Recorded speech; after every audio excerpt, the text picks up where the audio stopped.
नमस्कार. सिटी न्यूजच्या बुलेटिनमध्ये प्रेक्षकांचं मनपूर्वक स्वागत. आज दिनांक 28 जुलै 2026 वार मंगळवार. बातमीची सुरुवात करूया सुविचार मालेने. तुमचं भविष्य काय असेल हे नशीब ठरवत नाही, तर आज तुम्ही घेतलेले निर्णय ठरवतात. आजचा सुविचार आपण बघितला. आता बघूया बातमीपत्रात ठळक बातम्या.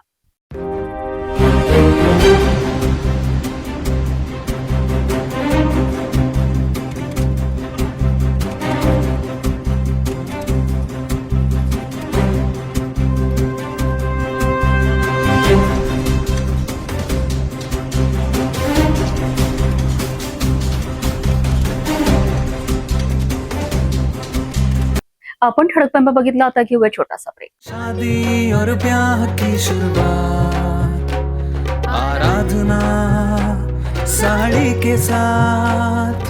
आराधना होलसेल शॉपिंग मॉल L2 बीझलँड कॉम्प्लेक्स, नांदगाव पेठ, अमरावती, जवाहर रोड, अमरावती. ब्रेकनंतर बघूया सविस्तर बातम्या. सुरुवातीला एक नजर टाकूया शहरातील गुन्हेगारी क्षेत्रातील घडामोडींवर. नमस्कार. आपण बघत आहात सिटी न्यूज. अमरावती शहरातून एक अत्यंत धक्कादायक आणि मन हेलावून टाकणारी बातमी समोर आली आहे. राजापेठ उड्डाण पुलावर रेतीने भरलेल्या ट्रकच्या धडकेत 2 तरुणींचा दुर्दैवी मृत्यू झाला आहे. कामानिमित्त अमरावतीत आलेल्या या दोन्ही युवतींना काळाने रस्त्यातच गाठले. हेल्मेट घातलेले असूनही जीव वाचू शकला नाही. या भीषण अपघातामुळे शहरातील वाहतूक व्यवस्था, नो एंट्री मध्ये धावणारे अवजड ट्रक आणि रस्ते सुरक्षेचा प्रश्न पुन्हा ऐरणीवर आला आहे. पाहूया हा सविस्तर रिपोर्ट. अमरावती शहरातील राजापेठ उड्डाण पुलावर दुपारी भीषण अपघात झाला. रेतीने भरलेल्या भरधाव ट्रकची दुचाकीला जोरदार धडक बसल्याने 2 युवतींचा मृत्यू झाला आहे. मृतांमध्ये गौरी प्रमोद धर्माडे आणि हर्षा आदेश गावंडे यांचा समावेश आहे. दोघेही कामानिमित्त अमरावती शहरात आल्याची प्राथमिक माहिती समोर आली आहे. बाईक क्रमांक MH27 EB 9587 ही उड्डाण पुलावर चढत असताना पुढे रेतीने भरलेला ट्रक होता. त्याचवेळी दोन्ही वाहनांमध्ये धडक झाली. एका युवतीचा घटनास्थळीच मृत्यू झाला, तर दुसऱ्या युवतीचा रुग्णालयात नेत असताना मृत्यू झाला. प्रत्यक्षदर्शींच्या माहितीनुसार मृत युवतीने हेल्मेट घातले होते, मात्र धडकेची तीव्रता इतकी भीषण होती की हेल्मेटचे तुकडे झाले आणि तिचा जीव वाचू शकला नाही. अपघातानंतर ट्रक चालक घटनास्थळावरून फरार झाला. घटनेची माहिती मिळताच राजापेठ पोलीस ठाण्याचे निरीक्षक संदीप चव्हाण आणि पोलीस पथक तात्काळ घटनास्थळी दाखल झालेत. ट्रक चालक फरार झाल्याने पोलिसांनी स्वतः ट्रक पोलीस ठाण्यात आणला. या अपघातामुळे राजापेठ उड्डाण पुलावरील वाहतूक काही काळ पूर्णपणे विस्कळीत झाली. दोन्ही बाजूंनी वाहनांच्या लांबच लांब रांगा लागल्यात. वाहतूक पोलिसांनी पर्यायी मार्गाने वाहतूक वळवून परिस्थिती नियंत्रणात आणली. शहरातील नो एंट्रीमध्ये अवजड ट्रकांचा मुक्त संचार, वाढती वाहतूक, रस्त्यांवरील खड्डे, अतिक्रमण आणि वाहतूक व्यवस्थेवरील त्रुटींमुळे अशा दुर्घटना वारंवार घडत असल्याचा आरोप नागरिकांनी केला आहे. या अपघातात नेमकी चूक कोणाची होती? ट्रकचा वेग किती होता आणि अपघाताला कारणीभूत परिस्थिती काय होती? याचा तपास राजापेठ पोलीस करीत आहेत. पोलीस हद्दीत सुमारे 4:30 वाजता गजरे पुलावरील राजापेठ पुलावर एक अपघात टिप्पर आणि मोटरसायकलमध्ये झाला. तर त्या अपघातामध्ये एक महिला आणि एक मुलगी ही जागेच गतप्राण झालेली आहे. आणि जो टिप्पर चालक आहे हा अपघात झाल्यानंतर अपघातग्रस्त वाहन तसेच सोडून त्या ठिकाणून त्यांनी पळ ठोकलेला आहे. अपघातग्रस्त वाहन पोलिसांना जमा केलेले आहेत आणि ज्या महिला यामध्ये दुर्दैवाने मृत्यू पडलेल्या आहेत त्यांना इरविन हॉस्पिटलला हलवण्यात आलेला आहे. त्यांच्या नातेवाईकाचा शोध घेऊन पुढील कारवाई करीत आहोत आणि चालकाचाही शोध घेत आहोत. सर, प्राथमिक माहितीनुसार चूक कोणाची असेल, काही माहिती मिळाली नाही. हे तर तपासानंतर कळेल की चूक कोणाची होती आणि कशामुळे एक्झॅक्ट अपघात झाला. CCTV आणि ह्या त्या गोष्टी बघून आपल्याला त्या गोष्टीचा अंदाज येईल. नो एंट्रीमध्ये ट्रक्स काही होता का काही? नाही, नो एंट्रीचं तर तसं काही दिसत नाहीये. राजापेठ उड्डाण पुलावरील या भीषण अपघाताने 2 कुटुंबियांवर दुःखाचा डोंगर कोसळला आहे. या दुर्घटनेमुळे शहरातील वाहतूक सुरक्षेबाबत गंभीर प्रश्न उपस्थित झाले आहेत. या प्रकरणाचा तपास सुरू असून अपघातासाठी जबाबदार असणाऱ्यांवर काय कारवाई होते याकडे सर्वांचे लक्ष लागले आहे.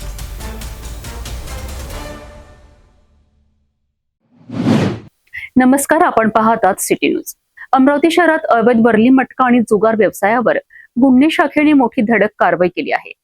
पोलीस आयुक्तांच्या आदेशानंतर शहरातील 5 वेगवेगळ्या ठिकाणी एकाच दिवशी छापेमारी करण्यात आली. या कारवाईत 28 आरोपींना ताब्यात घेण्यात आले असून तब्बल 2,41,740 रुपयांचा रोख रक्कम आणि जुगार साहित्य जप्त करण्यात आले आहे. पोलीस आयुक्तांच्या निर्देशानुसार 27 जुलै रोजी अमरावती शहर गुन्हे शाखेने गुप्त माहितीच्या आधारे शहरातील विविध भागांमध्ये एकाच वेळी धडक कारवाई केली आहे.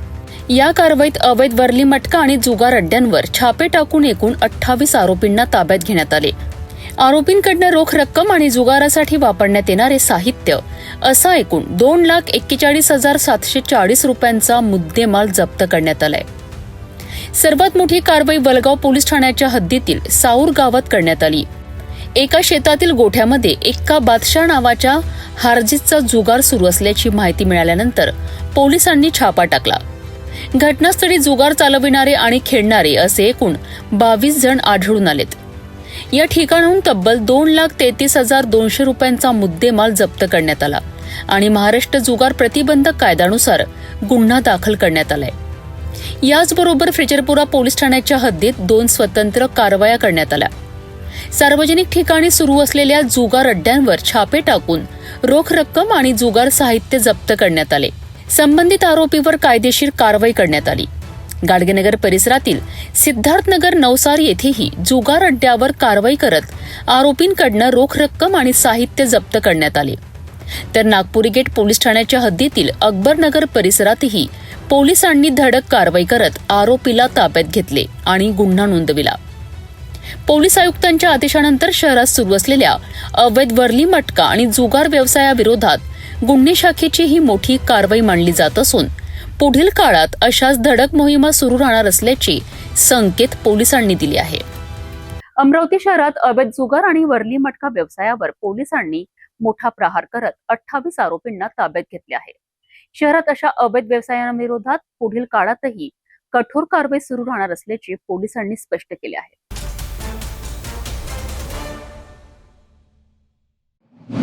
अमरावती शहरातील नागपुरी गेट पोलीस ठाणे हद्दीतील इतवारा परिसरात घडलेल्या घरफोडीचा गुन्हा अवघ्या काही दिवसात उघडकीस आणण्यात पोलिसांना यश आले आहे. तब्बल 7,02,944 किमतीचे सोन्याचे दागिने हस्तगत करत घरकाम करणाऱ्या कर्मचाऱ्याला अटक करण्यात आली आहे.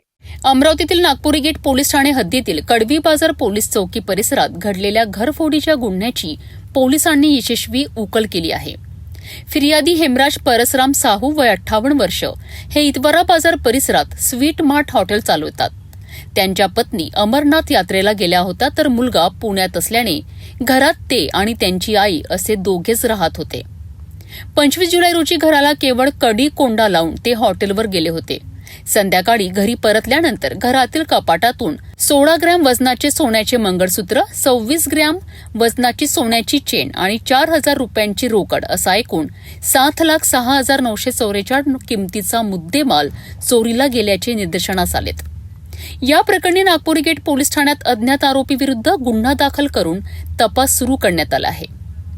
तपासादरम्यान मिळालेल्या गोपनीय माहितीच्या आधारे पोलिसांनी फिर्यादीच्या दुकानात काम करणारा नदीम खान भुरे खान पठाण वय 25 वर्ष राहणार इतवारी बाजार याला लोहा बाजार परिसरातून ताब्यात घेतले.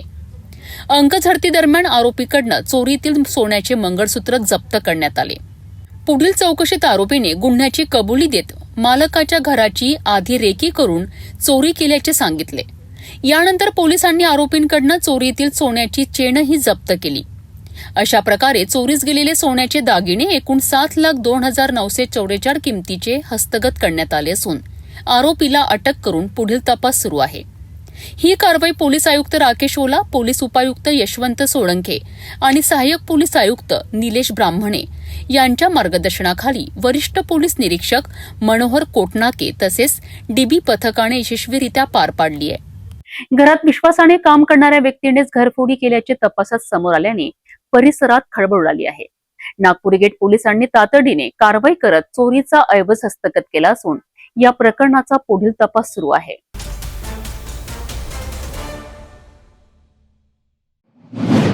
नमस्कार, आपण पाहत आहात सिटी न्यूज.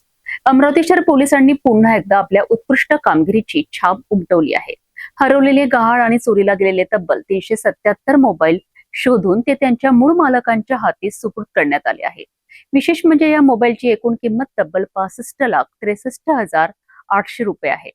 CEI पोर्टल आणि सायबर पोलिसांच्या तांत्रिक तपासामुळे ही मोठी कामगिरी शक्य झाली आहे. अमरावती शहर पोलीस आयुक्तालयाने नागरिकांचा विश्वास अधिक दृढ करणारी उल्लेखनीय कामगिरी केली आहे. सन 2026 मध्ये हरवलेले, गहाळ किंवा चोरीला गेलेल्या मोबाईल संदर्भातील तक्रारींवर तातडीने कारवाई करत सायबर पोलीस स्टेशन आणि शहरातील विविध पोलीस स्टेशनच्या संयुक्त पथकांनी CEIR अर्थात सेंट्रल इक्विपमेंट आयडेंटिटी रजिस्टर पोर्टलच्या माध्यमातून तब्बल 377 मोबाईल शोधून काढले. हे मोबाईल केवळ अमरावती जिल्ह्यातूनच नव्हे तर महाराष्ट्रातील विविध जिल्हे आणि परराज्यातूनही हस्तगत करण्यात आले. दिनांक 28 जुलै 2026 रोजी अमरावती पोलीस आयुक्त कार्यालयात आयोजित करण्यात आलेल्या विशेष कार्यक्रमात हे सर्व मोबाईल संबंधित तक्रारदारांना परत देण्यात आले. या सर्व मोबाईलची अंदाजित किंमत तब्बल 65,63,800 रुपये इतकी असून नागरिकांसाठी हा मोठा दिलासा ठरला आहे. ही कारवाई पोलीस आयुक्त राकेश ओला यांच्या मार्गदर्शनाखाली पोलीस उपायुक्त यशवंत सोळंके, श्याम घुगे, प्रांजली सोनवणे तसेच सर्व सहाय्यक पोलीस आयुक्त यांच्या नेतृत्वाखाली पार पडली. सायबर पोलीस स्टेशनचे पोलीस निरीक्षक महेंद्र अंभोरे, सहाय्यक पोलीस निरीक्षक अनिकेत कासार आणि विविध पोलीस स्टेशनच्या सायबर पथकांनी अथक परिश्रम घेत ही यशस्वी मोहीम पूर्ण केली. मोबाईल परत मिळाल्यानंतर अनेक नागरिकांनी अमरावती पोलिसांचे मनापासून आभार मानत त्यांच्या कामाचे कौतुक केले. दरम्यान पोलिसांनी नागरिकांना आवाहन केले आहे की मोबाईल हरवल्यास किंवा चोरीला गेल्यास तात्काळ जवळच्या पोलीस स्टेशनमध्ये तक्रार नोंदवा. तसेच कोणत्याही प्रकारच्या ऑनलाईन आर्थिक फसवणूक किंवा सायबर गुन्ह्याच्या घटनेत त्वरित राष्ट्रीय सायबर हेल्पलाईन क्रमांक 1930 वर संपर्क साधा. आज या ठिकाणी अमरावती शहर आयुक्तालयामध्ये जे आपले हरविलेले आणि गहाळ झालेले मोबाईल होते 377 मोबाईल, ते परत जे तक्रारदार होते ज्यांचे मोबाईल हरवलेले होते त्यांना आज परत देण्याचा प्रोग्राम इथे संपन्न झालेला आहे. एकूण 377 मोबाईल ज्यांची एकूण किंमत 65,63,800 रुपये आहे. इतके मोबाईल आज जे आपले जे शिकायत करताय किंवा जे आपले जे परिवादी आहे त्यांना आज परत करण्यात आलेले आहे. यापुढे पण असे प्रोग्राम आपण करण्यात आहे. याच्यामध्ये जे आपले पोलीस स्टेशनचे जे सर्व जे पथक आहे त्यांच्या व्यतिरिक्त आपले जे सायबर सेल आहे त्यांनी अथक परिश्रम घेतलेला आहे. यापुढे पण अशी कामगिरी सुरू राहणार आहे. हरवलेला मोबाईल पुन्हा मिळणे अनेकांकरिता अशक्य वाटत असते, मात्र आधुनिक तंत्रज्ञान, CEIR पोर्टल आणि अमरावती पोलिसांच्या प्रभावी समन्वयामुळे शेकडो नागरिकांना त्यांचे मोबाईल परत मिळाले आहेत. त्यामुळे मोबाईल हरवल्यास घाबरू न जाता तात्काळ पोलिसांकडे तक्रार नोंदविणे हे सर्वात महत्त्वाचे पाऊल असल्याचे या कारवाईतून पुन्हा एकदा स्पष्ट झाले आहे.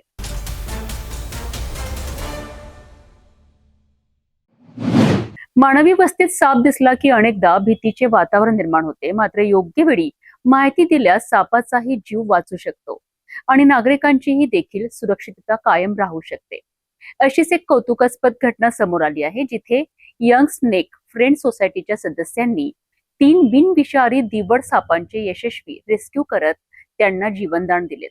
अवी प्रकाशराव येथे संचलित यंग स्नेक फ्रेंड सोसायटीचे सदस्य प्रेम खडसे आणि शुभम राऊत यांनी आज मानवी वस्तीत आढळलेल्या 3 बिनविषारी दिवड अर्थात चेकर्ड किलबॅक सापांचे सुरक्षितरित्या रेस्क्यू केले. साप दिसताच परिसरातील नागरिकांनी घाबरून न जाता तात्काळ स्नेक रेस्क्यू टीमशी संपर्क साधला. माहिती मिळताच प्रेम खडसे आणि शुभम राऊत घटनास्थळी पोहोचले आणि अत्यंत काळजीपूर्वक कोणतीही इजा न होता 3ही सापांना पकडले.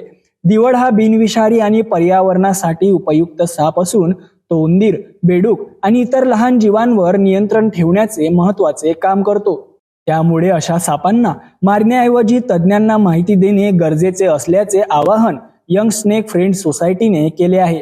या यशस्वी रेस्क्यूमुळे 3ही सापांचे प्राण वाचले असून त्यांना त्यांच्या नैसर्गिक अधिवासात सुरक्षितपणे सोडण्यात येणार आहे. वन्यजीव संवर्धनासाठी अशा प्रकारच्या रेस्क्यू मोहिमा समाजात जनजागृती निर्माण करत असल्याची भावना नागरिकांनी व्यक्त केली. प्रेम खडसे, सर्पमित्र, यंग स्नेक फ्रेंड सोसायटी. आम्हाला ठाकरे भाऊंचा कॉल आला की कांचन विहारमध्ये 3 साप आढळलेले आहेत आम्ही कॉलवर त्वरित आलो व तिन्ही साप रेस्क्यू केले. आणखी 2 सापांबद्दल पाहणी चालू आहे. 3 साप रेस्क्यू केले आणि हे उद्या फॉरेस्टमध्ये व्यवस्थित सोडण्यात येईल व सुखरूप यांना सोडण्यात येईल. तसेच आमची संस्था गेल्या अनेक वर्षापासून सापांना जीवनदान देते. सरपटणाऱ्या प्राणी असो किंवा कुठलाही प्राणी असो, तुम्हाला आढळल्यास, तुमच्या परिसरात असल्यास आम्हाला संपर्क साधा. आमच्या संस्थेमार्फत कोणी येईल व तो साप किंवा कुठलाही प्राणी असेल त्याला आम्ही रेस्क्यू करून सोडून देऊ व्यवस्थित चांगला. साप दिसला म्हणजे तो विषारीच असेल असे नाही, त्यामुळे अफवा किंवा भीती न बाळगता तज्ज्ञांची मदत घेणे हाच योग्य पर्याय आहे. यंग स्नेक फ्रेंड सोसायटीच्या या धाडसी आणि संवेदनशील कार्याचे सर्वत्र कौतुक होत आहे.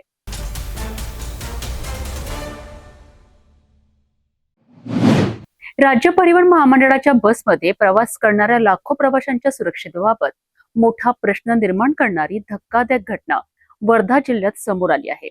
नांदेडहून आर्वीकडे येणाऱ्या हिरकणी बसमध्ये वाहक कथितरित्या दारूच्या नशेत बेशुद्ध पडल्याचा आरोप आहे. परिस्थिती इतकी गंभीर झाली आहे की बस चालवतानाच चालकालाच प्रवाशांची तिकिटे काढावी लागली. नेमकं काय घडलं आहे पाहूया या विशेष रिपोर्टमध्ये. वर्धा जिल्ह्यातील आर्वी आगाराच्या हिरकणी बस क्रमांक MH14LB 0028 मध्ये सोमवारी धक्कादायक प्रकार घडल्याची माहिती समोर आली आहे.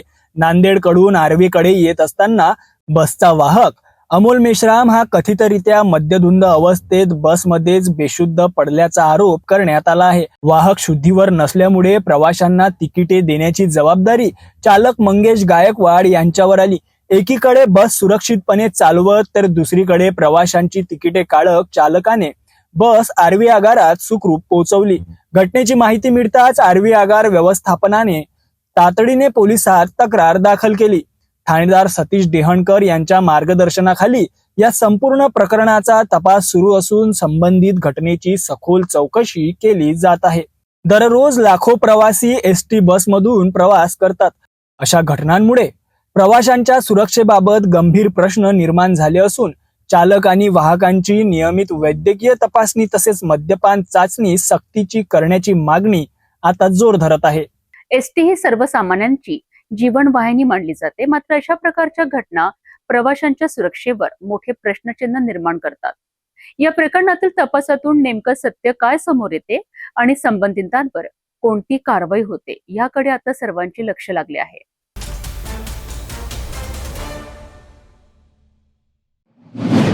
अकोला जिल्ह्यातील बाळापूर येथे एका तरुणीच्या मृत्यूनंतर वातावरण चांगलेच तापले आहे.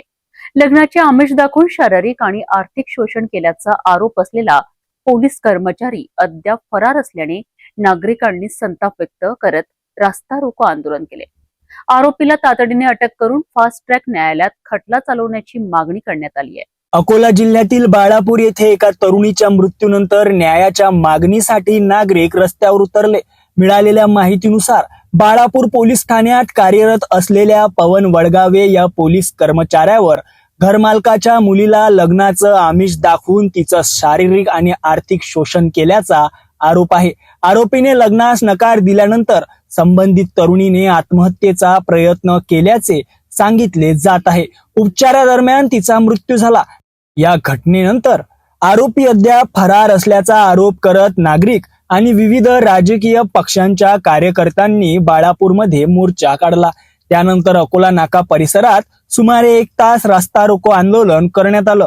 आंदोलनस्थळी भेट देणारे खासदार अनुप धोत्रे यांनी पीडित कुटुंबियांची भेट घेत आरोपीला तातडीने अटक करण्यासाठी प्रयत्न केले जातील तसेच या प्रकरणाचा खटला फास्ट ट्रॅक न्यायालयात चालवण्यासाठी पाठपुरावा केला जाईल आणि पीडित कुटुंबाला सक्षम कायदेशीर मदत उपलब्ध करून दिली जाईल असं आश्वासन दिलं.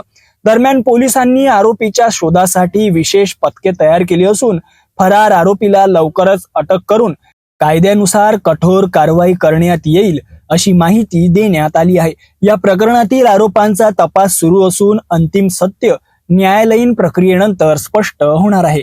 या घटनेमुळे बाळापूरमध्ये तीव्र संतापाचे वातावरण निर्माण झाले असून आरोपीला तातडीने अटक करून पीडितेला न्याय मिळावा अशी मागणी जोर धरत आहे.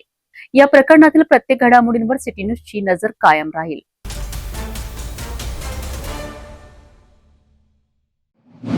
राज्यात बेकायदेशीर औषध साठा आणि विनापरवाना औषध विक्रेता विरोधात अन्न व औषध प्रशासनाने मोठी मोहीम हाती घेतली आहे. आयुक्त तुकाराम मुंढे यांच्या आदेशानुसार राज्यभरात टाकण्यात आलेल्या छाप्यांमध्ये एका दिवसात तब्बल 3,73,000 औषध साठा जप्त करण्यात आलाय. कल्याण, नागपूर, कोल्हापूर, अकोला आणि मुंबई येथे मोठी कारवाई करण्यात आली आहे. अन्न व औषध प्रशासनाने आयुक्त तुकाराम मुंढे यांच्या निर्देशानुसार राज्यभरात बेकायदेशीर औषध साठा आणि औषध विक्री विरोधात विशेष मोहीम राबवली आहे. या मोहिमेत कल्याण पूर्वेतील खडेगोळवली परिसरातील प्रकाश पॉलिक्लिनिकवर छापा टाकण्यात आला. तपासादरम्यान औषधांच्या खरेदी विक्रीचा अधिकृत परवाना नसताना औषध साठा करून उपचार सुरू असल्याचे निदर्शनास आले. यावेळी 1,36,690 रुपये किमतीचा औषध साठा जप्त करण्यात आला. अन्न व औषध प्रशासनाने स्पष्ट केले की आवश्यक परवान्याशिवाय औषधांचा साठा करणे किंवा औषधोपचार करणे हे औषध आणि सौंदर्य प्रसाधन कायदा 1940 चे उल्लंघन आहे. राज्यातील इतर कारवायांमध्ये नागपूरमध्ये फॉर एक्सपोर्ट ओनली लेबल असलेला 74,000 औषध साठा जप्त करण्यात आला. तसेच NDPS कायद्याचे उल्लंघन केल्याप्रकरणी सुमारे 7,000 कॅप्सूल किंमत 71,000 रुपये जप्त करण्यात आल्या. कोल्हापूरमध्ये चुकीच्या लेबलिंगमुळे 6,000 किमतीचे आयुर्वेदिक चूर्ण तर अकोल्यात MPT किटच्या बेकायदेशीर विक्री प्रकरणी 5,000ची औषधे जप्त करण्यात आली. याशिवाय मुंबईत विनापरवाना तयार करण्यात आलेला रुपये 1,10,000 किमतीचा हँड क्लिन्झरचा साठाही जप्त करण्यात आला. अन्न व औषध प्रशासनाच्या माहितीनुसार 24 जुलै रोजी राज्यभरात एकाच दिवशी एकूण 3,73,000 रुपये किमतीचा औषध साठा जप्त करण्यात आला असून अशा बेकायदेशीर प्रकारांविरोधातील कारवाई पुढेही सुरूच राहणार असल्याचे प्रशासनाने स्पष्ट केले आहे. बेकायदेशीर औषध विक्री आणि विनापरवाना औषध साठ्यांवर अन्न व औषध प्रशासनाने धडक कारवाई सुरू केली आहे. नागरिकांनी औषधे केवळ परवानाधारक औषध विक्रेत्यांकडूनच खरेदी करावीत असे आवाहन प्रशासनाने केले आहे.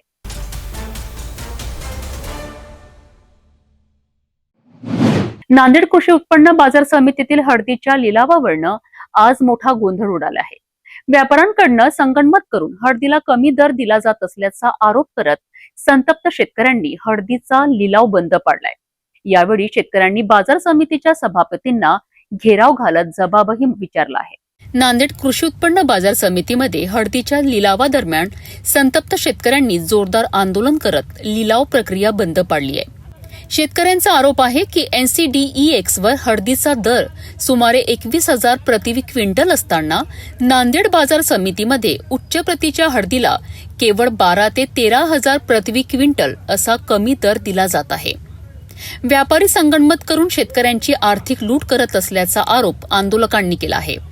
मागील दिवशी हळदीला 17 ते 18,000 प्रति क्विंटल दर मिळाल्याने आज बाजार समितीत हळदीची आवक मोठ्या प्रमाणात वाढली आहे. मात्र वाढलेल्या आवकेचा फायदा घेत व्यापाऱ्यांनी लिलावात कमी दर देण्यास सुरुवात केल्याचा दावा शेतकऱ्यांनी केलाय. पडण्याचं एकच कारण आहे, व्यापारी हे योग्य दरामध्ये हळद खरेदी न करत असल्यामुळं शेतकऱ्यांना हळद म्हणजे बीट थांबवलेला आहे. त्याचं कारण एकच आहे की हे हळदी जे रेट चलाला आहे NDEXचा जो रेट चलाला आहे तो आज 20,400 रुपये रेट आहे आणि यांची बोली चलाली 12,000 13,000 15,000पर्यंत. हे सगळे व्यापारी एकी करून आपण माल खरेदी करायलेत, कारण का हे एकमेकाचे म्हणजे एक रिलेशनशिप आहे यांची, एक व्यापारी वर्गाची एक रिलेशनशिप आहे, कमिटी आहे. कमिटी करून काय रेंजनं माल खरेदी करायचा आहे हे याच्यावरही माल जाऊ देना गेलेत शेतकऱ्याचा. आणि शेतकरी जर माल घेऊन इथं आला 100 किलोमीटरवरून 200 किलोमीटरवरून इथं आल्याच्यानंतर तुम्हाला विकायचं असेल तर विका, नाही तर न विका. मग माल ठेवायचा कुठं शेतकऱ्यानं हे सांगा आम्हाला. माल ठेवायचा कुठं आणि ठेवायला आम्हाला कमिटीची कुठं जागा नाही, कोणी आमचा माल ठेवून घ्यायला तयार नाही. ठेवून घेतला तर त्याची जिम्मेदारी कोणी घ्यायला तयार नाही. आणि पुन्हा नंतर जर बिटामध्ये टाकायचं म्हणलं तर 8 दिवस आमचा नंबर येत नाही. 8 दिवस माल आम्ही ठेवायचा कुठं. परत जर टेम्पोवाल्याला आम्ही वापस न्यायचं म्हणलं तर ते थांबा 2 दिवस म्हणलं, 4 दिवस थांबायचं म्हणलं पर डे 2,000 रुपये भाडं द्यायला लागते. 8 दिवस थांबवून घेतल्यावर काय व्हायले मग व्यापारी शेतकरी काय करायलेत 15,000 लागला ठीक आहे जाऊ द्या, कारण का शेतकऱ्याची मजबुरी आहे. त्या मजबुरीचा फायदा घ्यायला लागलेत हे सगळे व्यापारी लोक. आणि हे सगळं प्रशासनाला माहित आहे, जाणीवपूर्वक चालू आहे हे सगळं. यानंतर आक्रमक झालेल्या शेतकऱ्यांनी थेट बाजार समितीच्या सभापतींचे दालन गाठून त्यांचा घेराव घातला. हळद खरेदी प्रक्रियेत पारदर्शकता नसल्याचा आरोप करत त्यांनी व्यापाऱ्यांवर संगनमताचा आरोप केला आहे. याशिवाय प्रति क्विंटल 3 किलो हळदीची कट्टी लावली जात असल्याचा, तसेच झाडू मारणाऱ्या कर्मचाऱ्यांना शेतकऱ्यांकडनं 5-5 किलो हळद देण्यास भाग पाडले जात असल्याचाही आरोप आंदोलकांनी केला आहे. या ठिकाणी मी वाघी येथील शेतकरी आहे. या ठिकाणी रात्री 3 वाजता मी बिटामध्ये गाडी लावलेली आहे. या ठिकाणी या मार्केट कमिटीचं नियोजन असं आहे की 3 वाजता गाडी लावायची, नंबर घ्यायचा, नंबर घेऊन बिटामध्ये माल टाकायचा. परंतु शेतकऱ्याची अडचण असल्यामुळे 3 वाजता नाही, संध्याकाळी 1 वाजता सुद्धा यावं लागतंय, नंबर लावावं लागतंय. आता फक्त शेतकऱ्याचं म्हणणं असं आहे की NCDXचा बाजारभाव जे आहे ते 21,400 होता. काल 21,400 असल्यामुळं काल शेतकऱ्याची हळद 18,000 गेली, 17,000 गेली, 16,000 गेली. म्हणून आवक वाढली. आवक वाढल्याच्या कारणानं या ठिकाणी शेतकऱ्याची आवक वाढल्यामुळे सर्व शेतकरी या ठिकाणी उपस्थित झाले. परंतु व्यापारी वर्ग हा सकाळी 10:30ला यायचा, ते 12 वाजता बीट सुरू झालं. 12 वाजता बीट सुरू झाल्याच्या नंतर या ठिकाणी एका शेतकऱ्याचं बीट हे फक्त 14,000 रुपये झालं. 14,000 त्या क्वालिटीचा भाव जे आहे ते माझ्या हिशोबानं 18,000 ते 19,000 रुपये राहायला पाहिजे होता. कालच्या NCDXच्या मार्फत जरी भाव ठरविला तरी त्याचा कमीत कमी नाही म्हणजे 17,000 भाव जायला पाहिजे होता. परंतु नाही गेल्यामुळे संसप्त ते शेतकरी त्रस्त आहे. परंतु या नासाडीमुळे त्रस्त आहे. यानं त्रस्त असल्यामुळे यानं बीट बंद केलेलं आहे. सर्व शेतकऱ्याचा याच्यामध्ये फायदा आहे. परंतु या ठिकाणी व्यापाऱ्याचं म्हणणं असं आहे की आम्ही NCDX मार्फत व्यापार करू शकत नाही, आम्हाला कट्टी आहे. या ठिकाणी मोंड्यामध्ये जे आहे ते हमाली आहे 20 रुपये कट्टा बिटामध्ये टाकायला. बिटाच्या ते हमालीचा झाला विषय. नंतरचा भाव जे आहे याचे 3 किलो जे कट्टी आहे, वसमत मार्केटला 2 किलो कट्टी आहे, इथं नांदेडला 3 किलो कट्टी आहे. याच्यामध्ये शेतकऱ्याचं म्हणणं आहे की कट्टी कमी करा. आणि ज्या वेळेस बिटाची हराशी सुरू होती त्यावेळेस जेवढे नामांकित या ठिकाणी व्यापारी आहेत त्याने वेळेवर हजर राहावं आणि भाव वाढून, जरी समजा घेता नाही आला, तुम्हाला तुमची इच्छा जरी नसली घ्यायची तरी बी तुम्ही उपस्थित राहावं ही आमची कळकळी शेतकऱ्याला विनंती आहे. आणि जर समजा आम्हाला जर हा भाव मिळाला नाही, आम्हाला भाव कमी जास्त मिळो, परंतु जर समजा उपस्थित जर व्यापारी नसतील तर त्याचा परवाना रद्द करावा आणि मार्केट कमिटीनं हे ठरवून घ्यावं. दरम्यान कृषी उत्पन्न बाजार समितीचे सभापती संजय लहाणकर यांनी मात्र बाजार समितीतील व्यवहार नियमांनुसार सुरू असून कोणताही गैरप्रकार होत नसल्याचा दावा केला आहे. या प्रकरणामुळे नांदेड कृषी उत्पन्न बाजार समितीत काही काळ तणावाचे वातावरण निर्माण झाले असून शेतकऱ्यांच्या मागण्यांवर प्रशासन आणि बाजार समिती काय निर्णय घेते याकडे सर्वांचे लक्ष लागले आहे. विषय असा आहे की आज बाजारामध्ये थोडंसं जे याला आपण एक ट्रेडमार्क म्हणतो की NCDXचं जे एक आधार आहे डब्बा, NCDXमध्ये भाव आज थोडेसे हळदीचे कमी झालेत. त्या हिशोबानं इथल्या स्थानिक बाजारामध्ये सुद्धा भाव कमी झाले. तर शेतकऱ्यांचा रोष असा आहे की बाबा ज्यावेळेस पडतात भाव त्यावेळेस त्याची अंमलबजावणी फार लवकर होती आणि वाढतात त्यावेळेस फार कासव गतीनं होती किंवा फार स्लो होते गोगलगाईच्या गतीनं. त्याच्यामुळे याच्यात काय करता येईल, याच्यामध्ये आमच्या हिशोबानं तर एकच फार महत्त्वाची गोष्ट आहे की हळदीला केंद्र सरकारनं आणि राज्य सरकारनं थोडंसं लक्ष देऊन याच्यामध्ये हळदीला जर आमचा हमी भाव दिला तर त्या हिशोबानं आपल्याला हळदीचे भाव कायम एका विशिष्ट लेवलवर कसे टिकून राहतील एवढं करता येईल. त्याच्यासाठी आम्ही आता बाजार समितीचे आमचे माझ्यासोबत उपसभापती आहेत, सर्व संचालक आहेत, परिसरातील सर्व शेतकरी संघटनेचे प्रमुख कार्यकर्ते आहेत, आमचे शेतकरी बांधव आहेत, या सगळ्यांनी आम्ही या ठिकाणी आता अतिशय ओपन खुली मोकळ्या मनानं चर्चा केली आणि असं ठरलं की बाबा आता आम्ही शासनाला निवेदन द्यायचं हमीभावासाठी.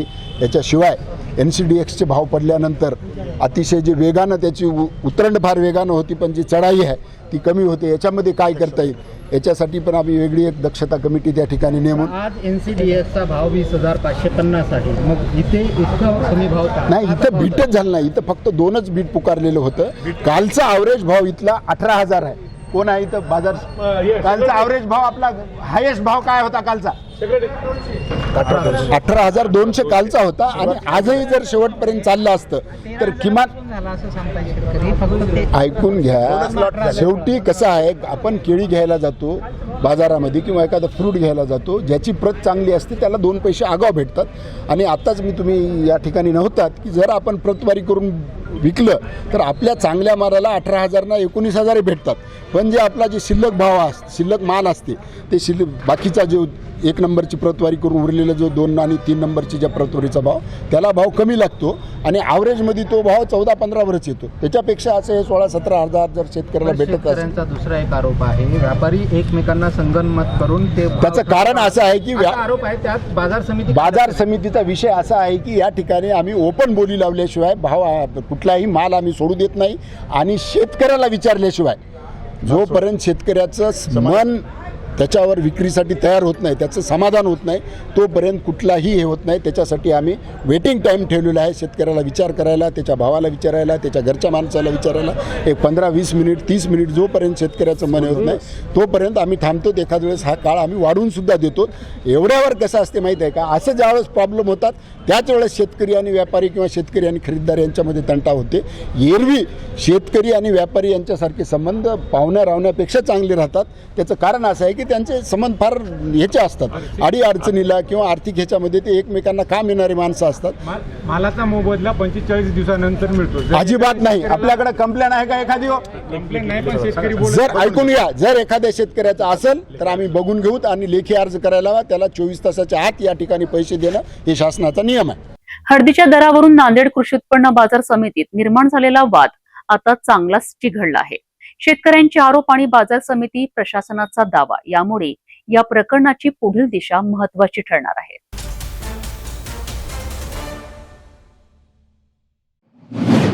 नागपूरमध्ये अवघ्या 1 तासाच्या पावसाने जनजीवन विस्कळीत झाले असून खामला येथील सोमलवार शाळा पाण्याखाली गेल्याने विद्यार्थ्यांच्या सुरक्षिततेचा गंभीर प्रश्न निर्माण झाला आहे.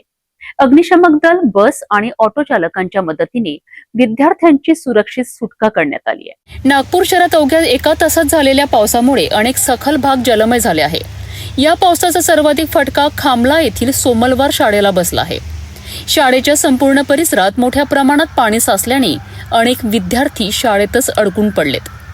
अचानक निर्माण झालेल्या या परिस्थितीमुळे विद्यार्थी, पालक आणि शिक्षकांमध्ये भीतीचे वातावरण निर्माण झालेत. घटनेची माहिती मिळताच अग्निशमक विभागाचे जवान तातडीने घटनास्थळी दाखल झालेत. स्थानिक बस चालक आणि ऑटो चालकांनाही मदतीचा हात पुढे करत विद्यार्थ्यांना सुरक्षित स्थळी पोहोचविण्याकरिता महत्त्वाची भूमिका बजावली आहे. वेळीच करण्यात आलेल्या बचाव कार्यांमुळे सर्व विद्यार्थ्यांना सुखरूप बाहेर काढण्यात यश आले आहेत. मात्र दरवर्षी पावसाळ्यात अशा प्रकारे शाळेच्या परिसरात पाणी साचत असल्याने विद्यार्थ्यांच्या सुरक्षिततेचा प्रश्न पुन्हा ऐरणीवर आला आहे. नागरिकांनी प्रशासनाच्या नियोजनावर प्रश्नचिन्ह उपस्थित करत पावसाच्या पाण्याचा निचरा करण्याकरिता कायमस्वरूपी उपाययोजना करण्याची मागणी केली आहे. वेळीच बचाव कार्य झाल्यामुळे मोठी दुर्घटना टळली असली तरी शाळांसारख्या संवेदनशील ठिकाणी पाणी साचण्याच्या घटनांवर तातडीने कायमस्वरूपी तोडगा काढण्याची गरज पुन्हा अधोरेखित झाली आहे.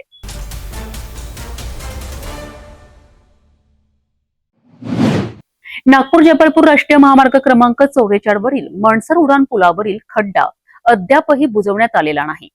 3 दिवस उलटूनही दुरुस्तीचे काम सुरू न झाल्याने वाहन चालकांमध्ये संताप व्यक्त होत असून महाराष्ट्र नवनिर्माण सेनेने राष्ट्रीय महामार्ग प्राधिकरणाला 2 दिवसांचा अल्टिमेटम देत आंदोलनाचा इशारा दिला आहे. नागपूर जिल्ह्यातील रामटेक तालुक्यात नागपूर जबलपूर राष्ट्रीय महामार्ग क्रमांक 44 वरील मनसर उडान पुलावर पडलेल्या खड्ड्यामुळे वाहन चालकांच्या सुरक्षेचा गंभीर प्रश्न निर्माण झाला आहे. खड्डा पडून 3 दिवस उलटूनही प्रत्यक्ष दुरुस्तीचे काम सुरू न झाल्याने प्रवाशांमध्ये आणि स्थानिक नागरिकांमध्ये तीव्र नाराजी व्यक्त होत आहे. राष्ट्रीय महामार्ग प्राधिकरणाच्या अधिकाऱ्यांनी पुलाची पाहणी केली असली तरी अद्याप दुरुस्तीला सुरुवात न झाल्याने या मार्गावरून दररोज प्रवास करणाऱ्या हजारो वाहन चालकांना जीव मुठीत धरून प्रवास करावा लागत असल्याची भावना नागरिकांनी व्यक्त केली आहे. या पार्श्वभूमीवर महाराष्ट्र नवनिर्माण सेनेचे रामटेक तालुकाध्यक्ष राकी चौरे यांनी राष्ट्रीय महामार्ग प्राधिकरणाच्या अधिकाऱ्यांना 2 दिवसांची मुदत दिली आहे. निर्धारित कालावधीत पुलावरील खड्ड्याची दुरुस्ती न झाल्यास मनसेच्या वतीने तीव्र आंदोलन छेडण्यात येईल असा इशारा त्यांनी दिला आहे. तसेच त्यानंतर उद्भवणाऱ्या कोणत्याही परिस्थितीला शासन आणि प्रशासन जबाबदार राहील असेही त्यांनी स्पष्ट केलेत. संभाव्य अपघात टाळण्याकरिता पुलावरील खड्ड्याची तातडीने दुरुस्ती करून वाहन चालकांची सुरक्षितता सुनिश्चित करावी अशी मागणी नागरिकांकडून होत आहे. गेल्या 2 दिवसापासून मला मनसर येथील स्थानिक लोकांचा फोन येत होता. मनसर येथील उड्डाणपूलवरती एक मोठा खड्डा झालेला त्यांना दिसण्यात आला होता आणि मला जसा माहिती पडला मी संपूर्ण आपल्या मनसेची टीम घेऊन आणि तिथे पाहणी करण्याकरिता आम्ही गेलो आणि तिथं पाहिल्याच्यानंतर आम्हाला असं आढळला की तो छोटा असा मोठा खड्डा नाही तर खूप मोठा असा खड्डा बनून गेलेला होता. ज्यामुळे अगर एखादी कोणता बाईक या मोठ्या एखादी गाडी अगर तिथून जात आहे तर एवढा मोठा तो भीषण अपघात होण्याची शक्यता होती की त्यामध्ये त्यांचा जीव जाऊ शकत होता. म्हणून आम्ही NHAI वाल्यांना तुरंत कॉल केला, त्यांना तुरंत बोलवला. त्यांनी तिथे बॅरिकेडिंग वगैरे केली व त्यांना आम्ही चेतावणी दिली की येत्या 2 दिवसामध्ये हा काम लवकरात लवकर करू, कारण की तो उड्डाणपूल हा जो राष्ट्रीय महामार्ग 44 हा 24 घंटे जलद गतीने आणि मोठे भारी वाहन इथून ये जा करत राहतात. त्यामुळे इथं मोठी एक त्या खड्ड्यामुळे मोठा भीषण अपघात होण्याची शक्यता आहे. म्हणून त्यांना 2 दिवसात काम पूर्ण करायला आम्ही सांगितलेलं आहे. आज त्यांनी सकाळीच येऊन आणि काम सुरू केलेलं आहे. तेव्हा पण आम्ही त्यांना सांगितलं की चांगला आणि दर्जेदार क्वालिटीचं काम तुम्ही करा. 2 दिवस भले लेट करा, पण चांगल्या क्वालिटीचं काम करा. अन्यथा महाराष्ट्र नवनिर्माण सेनातर्फे तिथे एक मोठा आंदोलन करण्यात येईल हे आणि त्याच्या सर्वस्व जिम्मेदार प्रशासन राहील. आम्ही त्यांना ही खुली चेतावणी दिलेली आहे.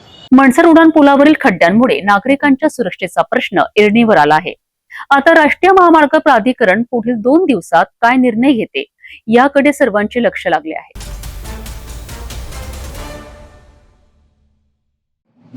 नागपुरातील हुडकेश्वर परिसरात जीवे मारण्याच्या प्रयत्नाच्या गुन्ह्यात फरार असलेल्या 2 आरोपींना गुन्हे शाखेच्या युनिट क्रमांक 5 ने अटक केली आहे.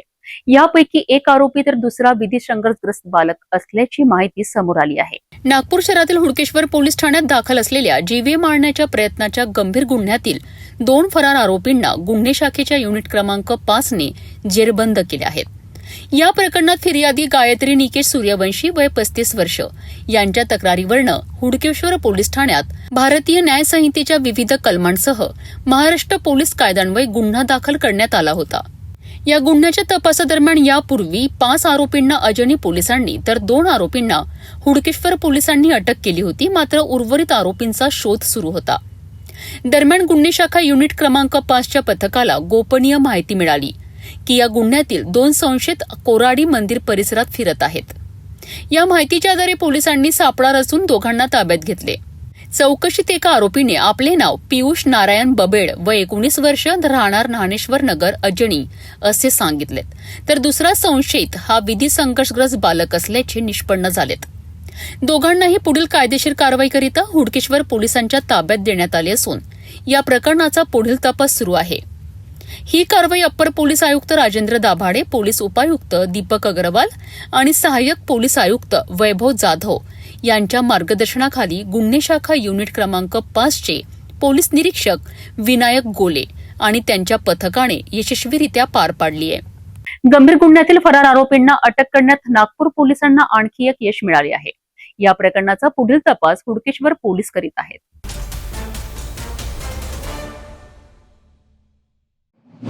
नागपूर शहरातील लकडगंज पोलीस ठाण्याच्या हद्दीतील अमरनगरमध्ये जुन्या वैमनस्यातून घडलेल्या रक्तरंजित हल्ल्याने संपूर्ण परिसर हादरला आहे.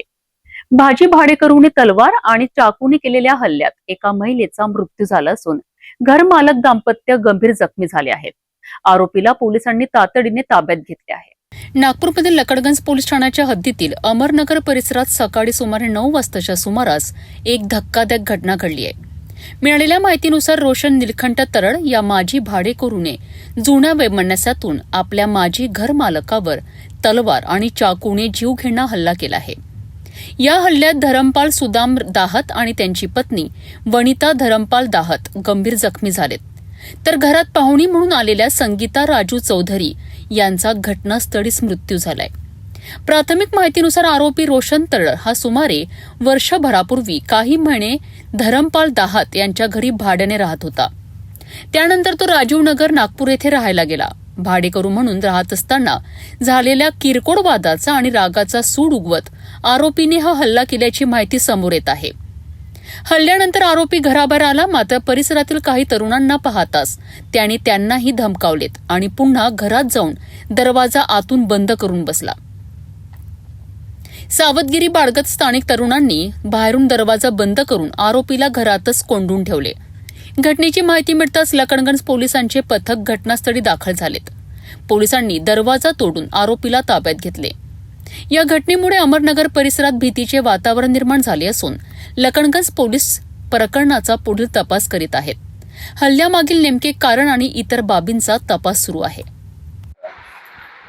आज या नमूद घटनेच्या संदर्भाने आज सकाळी MIDC पोलीस स्टेशनच्या हद्दीमध्ये वार्ड क्रमांक 10 राम मंदिराजवळ अमरनगर या ठिकाणी धर्मपाल दहाड यांच्या राहत्या घरासमोर या ठिकाणी सकाळी 9:40 यातील जो आरोपी इसम आहे रोशन निळकंठ तराळ याने घरमालक धर्मपाल दहाड, वनिता दहाड यांना गंभीर जखमी करून यातील त्यांचे नातेवाईक संगीता चौधरी ह्या महिला आहेत यांना घातक हाताच्या साह्याने खून केला आहे. प्राथमिक पाहता सर यांनी अवजार कुठून आणले होते आणि संगीता जी चौधरी आहे ती कशासाठी त्या घरात आली होती आणि याचा काय विवाद होता, ज्यांनी मारलेला आहे काय सांगाल? संगीता चौधरी ही नातेवाईक आहे. यातले जे घरमालक धर्मपाल दहाड आहेत त्यांची साली, इकडच्या भाषेमध्ये म्हटलं तर साली आहे, ती त्या ठिकाणी आलेली होती. ती सोडवायला त्यावेळी गेलेली होती. अगोदर त्यांनी धर्मपाल दहाड यांना मारण्याचा प्रयत्न केला, गंभीर जखमी केले.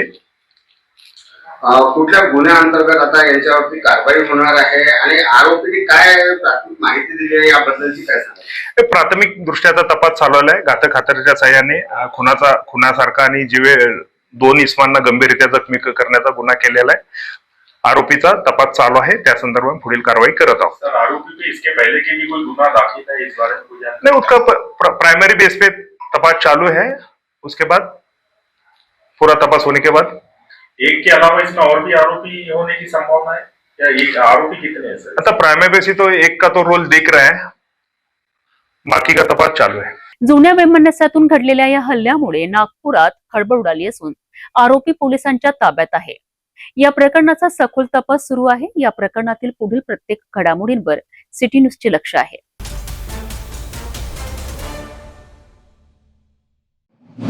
नागपूर शहर गुन्हे शाखेच्या सोनसाखळी चोरी विरोधी पथकाने वाहन चोरीच्या गुन्ह्याचा यशस्वी छडा लावत एका आरोपीला अटक केली आहे. आरोपीच्या ताब्यातून चोरीस गेलेली 75,000 किमतीची दुचाकी जप्त करण्यात आली असून पुढील तपास सुरू आहे. नागपूर शहरातील लखनगंज पोलीस ठाणे हद्दीतील वाहन चोरीच्या गुन्ह्याचा गुन्हे शाखेच्या सोनसाखळी चोरी विरोधी पथकाने यशस्वी छडा लावला आहे. मिळालेल्या माहितीनुसार 10 एप्रिल रोजी सायंकाळी फिर्यादी श्याम मधुकर जोगे वय 53 वर्ष यांनी आपली हिरो होंडा सीडी डिलक्स क्रमांक MH31BM 5755 ही दारोडकर चौकातील सर्वोदय बिल्डिंग समोर पार्क करून लॉक केली होती. काही वेळाने परत आल्यानंतर दुचाकी चोरीला गेल्याचे त्याच्या निदर्शनास आलेत. या प्रकरणी लखनगंज पोलीस ठाण्यात भारतीय न्यायसंहितेच्या कलम 303 अंतर्गत अज्ञात आरोपी विरुद्ध गुन्हा दाखल करण्यात आलाय. गुन्हे शाखेच्या सोनसाखळी चोरी विरोधी पथकाने अधिकारी आणि कर्मचारी पेट्रोलिंग करीत असताना एका व्यक्तीच्या हालचाली संशयास्पद वाटल्यात. तो हिरो होंडा सीडी डिलक्स दुचाकीवर फिरताना आढळून आला. चौकशीत त्याने आपले नाव तेजराम उर्फ तेजस जगदीश आडे व 31 वर्ष राहणार भंडारा असे सांगितलेत. मात्र वाहनाबाबत समाधानकारक माहिती देता न आल्याने त्याला ताब्यात घेऊन वाहनाची पडताळणी करण्यात आली. तपासात संबंधित दुचाकी ही लखनगंज पोलीस ठाण्यात नोंद असलेल्या वाहन चोरीच्या गुन्ह्यातील असल्याचे निष्पन्न झाले. पोलिसांनी आरोपीच्या ताब्यातून 75,000 किमतीची चोरीची दुचाकी जप्त करून आरोपीला मुद्देमालासह पुढील कारवाईकरिता लखनगंज पोलिसांच्या ताब्यात दिले आहे. या प्रकरणाचा पुढील तपास सुरू असून ही कारवाई अप्पर पोलीस आयुक्त राजेंद्र दाभाडे, पोलीस उपायुक्त दीपक अग्रवाल आणि सहाय्यक पोलीस आयुक्त वैभव जाधव यांच्या मार्गदर्शनाखाली सोनसाखळी चोरी विरोधी पथकाच्या सहपोलीस निरीक्षक मंगला हार्डे आणि त्यांच्या पथकाने यशस्वीरित्या पार पाडली आहे. वेळीच केलेल्या कारवाईमुळे वाहन चोरीचा गुन्हा उघडकीस आणत चोरीची दुचाकी हस्तगत करण्यात नागपूर पोलिसांना यश आले आहे. या प्रकरणाचा पुढील तपास लखनगंज पोलीस करीत आहेत.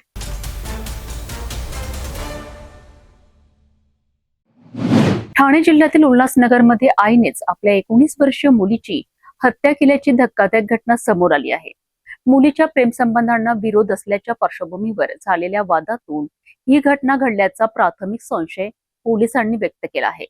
या प्रकरणी आईला ताब्यात घेण्यात आले असून पोलीस पुढील तपास करीत आहेत. ठाणे जिल्ह्यातील उल्हासनगरच्या कॅम्प क्रमांक 2 परिसरातील भैयासाहेब आंबेडकर नगर येथे रविवारी मध्यरात्री घडलेल्या घटनेने परिसरात खळबळ उडाली आहे. मृत तरुणीचे नाव अमृता दत्ता गरड वय 19 वर्षे असं असून तिचे एका तरुणासोबत प्रेम संबंध असल्याची माहिती समोर आली आहे. प्राथमिक माहितीनुसार हे प्रेम संबंध आई आशा गरड वय 40 यांना मान्य नव्हते. याच कारणावरून रविवारी मध्यरात्री 1:30 ते 2च्या सुमारास आई आणि मुलीमध्ये वाद झाला. वादाचं रूपांतर तीव्र भांडणात झाल्यानंतर आईने रागाच्या भरात मुलीच्या गळ्यातील स्कार्फने गळा आवळल्याचा आरोप आहे. या घटनेत अमृताचा मृत्यू झाला. घटना घडली तेव्हा आई आणि मुलगी हॉलमध्ये होत्या, तर वडील आणि भाऊ घरातील दुसऱ्या खोलीत झोपलेले होते, अशी माहिती समोर आली आहे. घटनेची माहिती मिळताच कुटुंबियांनी पोलिसांशी संपर्क साधला. पोलिसांनी घटनास्थळी धाव घेऊन पंचनामा केला आणि आरोपी आईला ताब्यात घेतलं. आई आणि मुलीमध्ये रात्री 1:30-2च्या सुमारास भांडण झाले आणि त्या भांडणातून आईने मुलीच्या गळ्यावर वरील स्कार्फने मुलीचा गळा आवळून मुलीची हत्या केलेली आहे. घरात कोणते होतं? घरात त्यावेळी हॉलमध्ये आई आणि मुलगी होती आणि बेडरूम मध्ये मुलीचे वडील आणि तिचे 2 भाऊ झोपलेले होते. नक्की त्याच्यामागे काय म्हणजे हेच कारण आहे की दुसरं काय? नाही, हेच कारण आहे. मुलीचे प्रेम संबंध आईला मान्य नव्हते. त्या घटनेतून आईने रागाच्या भरात आईला ताब्यात घेण्यात आले असून पुढील कायदेशीर कारवाई करीत आहोत. नाव काय सांगा ना, आरोपीचं नाव. मुलीचं नाव. आरोपीचे नाव आशा गरुड आहे, 40 वर्ष वय 40 वर्ष. मुली अमृता. मुलीचं नाव. मृत मुलीचे नाव अमृता गरुड, अमृता दत्ता गरुड, वय 19 वर्ष. या प्रकरणी गुन्हा दाखल करण्यात आला असून हत्येमागील नेमकं कारण काय होतं, तसेच या घटनेमागे इतर काही कारण होते का, याचा पोलीस सखोल तपास करत आहेत. उल्हासनगरमधील या घटनेमुळे परिसरात हळहळ व्यक्त केली जात आहे. या प्रकरणाचा तपास सुरू असून पोलिसांच्या तपासानंतरच संपूर्ण सत्य समोर येणार आहे.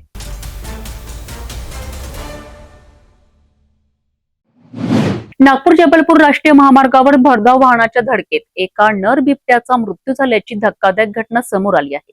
या घटनेमुळे महामार्गावरील वन्यजीवांच्या सुरक्षेचा प्रश्न पुन्हा ऐरणीवर आला आहे. नागपूर जबलपूर राष्ट्रीय महामार्ग क्रमांक 44 वर पवनी वन परिक्षेत्रातील कक्ष क्रमांक 420 जवळ भरधाव वाहनाच्या धडकेत एका नर बिबट्याचा मृत्यू झाला आहे.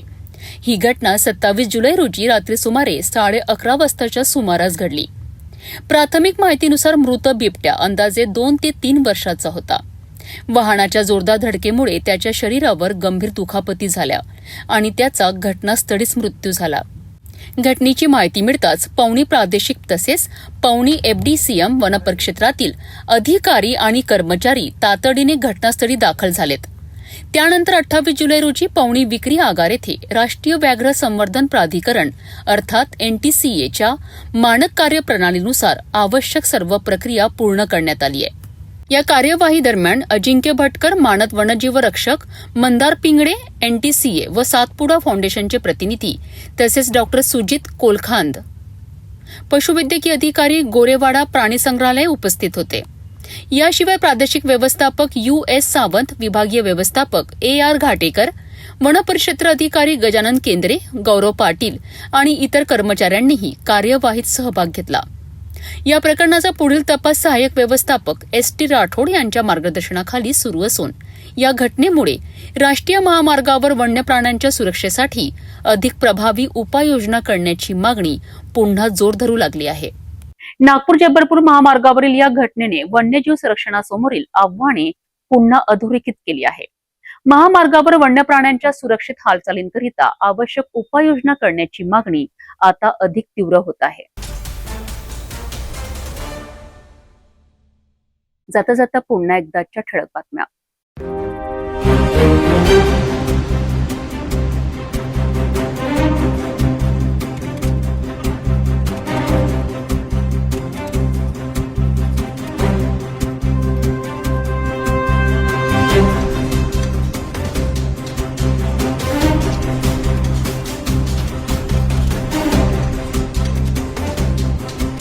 आता सिटी न्यूज चॅनल आपल्या टीव्हीवरही बघू शकता. अमरावती जिल्ह्यानंतर विदर्भ आणि महाराष्ट्राचे दर्शक घर बसल्या आपल्या केबल टीव्हीवर सिटी न्यूजच्या बातमी पाहू शकाल. जर आपल्या टीव्हीवर सिटी न्यूज दिसत नसेल तर आपण आपल्या केबल ऑपरेटर संपर्क करावा. आपण सिटी न्यूज केबलच्या व्यतिरिक्त युट्यूब, फेसबुक, इंस्टाग्राम आणि ट्विटरवर बघू शकता. याकरिता सोशल मीडिया अकाउंट सबस्क्राईब करा, फॉलो करा, लाईक करा. युट्यूब अकाउंट सबस्क्राईब करण्याकरिता सबस्क्राईब बटनाला क्लिक करा आणि बेल आयकॉन दाबायला विसरू नका, कारण सत्य समाचार आपल्यापर्यंत पोहोचणार आहेत. तसेच सिटीचे फेसबुक पेज लाईक करा, इंस्टाग्राम आणि ट्विटर हँडल फॉलो करा. आपण व्हॉट्सअपवर सुद्धा सूचना देऊन न्यूज प्राप्त करू शकता. व्हॉट्सअप नंबर स्क्रीनवर येत आहे. हे बातमीपत्र यावरच थांबूया. पुन्हा भेटू नवीन घडामोडींसोबत. आपण बघत राहा फक्त सिटी न्यूज. हर खबर पर पैनी नजर, हर मुद्दे पर सटीक वार, यही है सिटी न्यूज की पहचान. जहाँ सच्चाई की आवाज दबाई जाती है, वहाँ सिटी न्यूज उठाता है सवाल. हर स्क्रीन पर, हर प्लेटफॉर्म पर हमारी मौजूदगी बोलती है. सिटी न्यूज हमेशा सच के साथ.